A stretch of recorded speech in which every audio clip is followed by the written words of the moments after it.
Any subject, if you do not understand it properly, causes difficulty. Like, thus every topic should be dealt with in a proper way, that is, proper understanding what it is. And especially when we are dealing with spirituality, spiritual reality, which is beyond our sense perception. That is a world that we cannot see, that we cannot touch. But at the same time, we know that that world exists. So that's why this topic should be treated as a science, not as a faith. And it should be treated with total understanding, not with just partial, imaginary concept, some imaginary approach. I think. No. When it is science, there is no room for I think. When it is science, I have to experimentally prove it, experimentally verify the facts, the existence of the spiritual reality. Therefore, the existence of the spiritual reality has to be dealt with in a scientific way. We see that in front of us there are objects that are inert. Like this chair is inert, the various other things that are existing in here, they're inert. However, these trees are living. The birds that are flying around here are living. The insects that are here, they're living. You and I, we all are living. Now, what causes us to be alive? Now here we have to find the informations from books, from scriptures, the books that deal with the spiritual reality. And they give us informations that the soul is the source of consciousness. Soul is what makes the body alive. And as I said, like the informations about the soul are there in those books. The difference between inert matter and living entities. First, let us deal with the inert matter and living entities.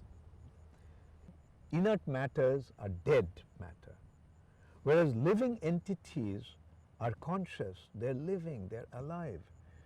Now, life has 6 symptoms, whether it is a tree or a plant or an insect or a bird, a reptile, an animal, or human beings.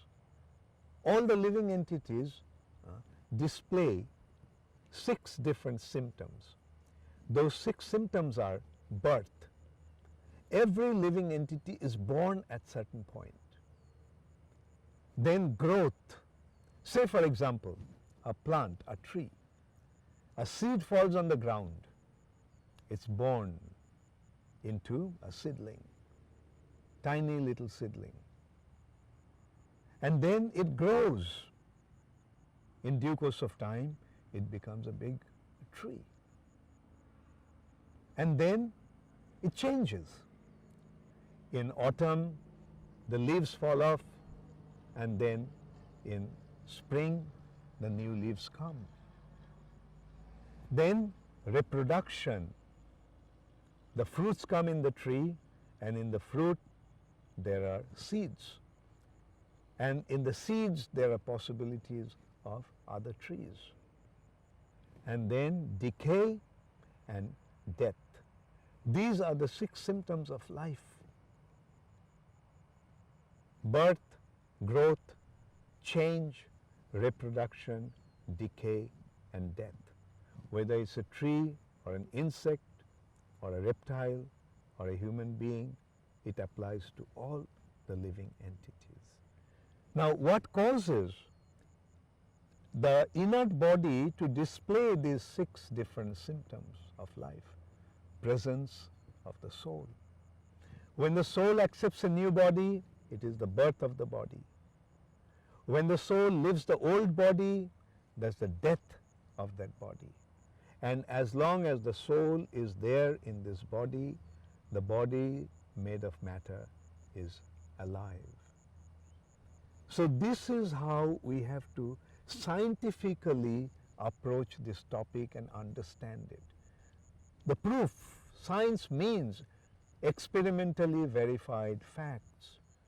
Now these facts, as you can see, can be very well established through proper experimentation.